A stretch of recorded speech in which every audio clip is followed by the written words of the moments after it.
অন্যায়, অবিচার, অত্যাচার, নিপীড়নের বিরুদ্ধে যুদ্ধ।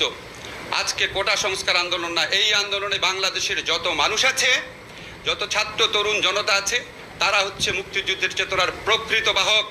যারা তাদের উপর গুলি চালাচ্ছে, যারা অপপ্রচার চাচ্ছে, নির্যাতন করছে, গণগ্রেফতার করছে, তারা হচ্ছে 2024 সনের রাজাকার, কারণ তারা গণমানুষের বিরুদ্ধে দাঁড়িয়েছে।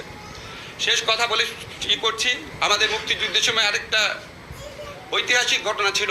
আমাদের বঙ্গবন্ধু বলেছিলেন 7ই মার্চের ভাষণে সম্ভবত, রক্ত যখন দিয়েছি আরও রক্ত দিব, এদেশের মানুষকে মুক্ত করে ছাড়বো ইনশাআল্লাহ। আশা করি ঠিকভাবে বলেছি।